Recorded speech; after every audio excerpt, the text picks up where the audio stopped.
Throughout history, people are willing to punish others, causing many humans to act in a spiteful way, which in some occasions leads humans to act in vengeful ways.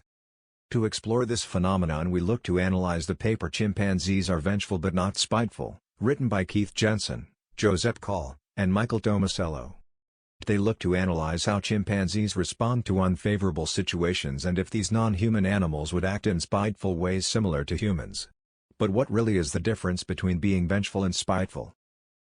According to the dictionary, vengeful is the act of inflicting harm on another person who may have harmed you, a violent revenge you might say, while spiteful is simply causing harm just for the desire of malice.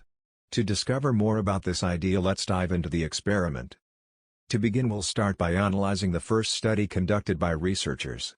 In this study, there was a total of 4 different conditions, where the first condition was called the partner feeding condition. In this condition, a singular chimp was placed in a cage on one side of the room who was labeled as the actor, while another chimp is placed in a cage on the other side of the room and they were labeled as the partner. In the middle of the 2 cages was a table that had food on top of it. In this condition, the partner could reach the food, while the actor could not reach. Although, the actor chimp has a rope tied to the leg of the table in which they can pull the table leg out, causing it to collapse, and the food is no longer accessible. Now for the second condition, which was called the baseline condition. This condition, only the actor chimp was in a cage with the table beside it, but this time the table only had pieces of plastic on it, although the actor still has the rope. This condition was used to test how much the chimp would just pull the rope even without food present. Then the third condition was called the self-feeding condition. There is an identical setup to the partner feeding condition, where there is food on the table and the actor chimp still has access to the rope, although the actor can actually reach the food from their cage. So this condition was set up as a control to see if the chimp would still pull the rope even when it makes no sense to do so. Lastly, in the fourth condition, which is called the nobody feeding condition. In this condition, the actor is alone in the cage again, but this time cannot reach the food on the table. This condition was set up to measure how frustrated the chimpanzees get at not being able to reach the food and seeing if this causes them to pull the rope, collapsing the table. So after much testing, let's take a look at the results. This figure shows each condition labeled as a separate value on the x-axis in the bar graph, and each is compared with the measurement of time it took the chimp to pull the rope in each scenario, which is labeled on the y-axis. Looking at the graph, you can see that there is no significant difference between the nobody feeding and partner feeding conditions.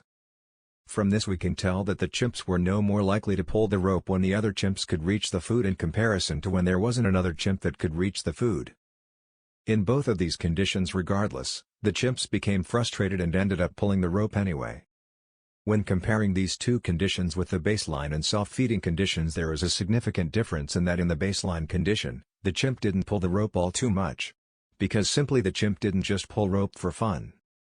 So this might mean that we can tell that the chimps would pull the rope regardless if another chimp was present or not, allowing us to imply they were pulling the rope simply out of frustration.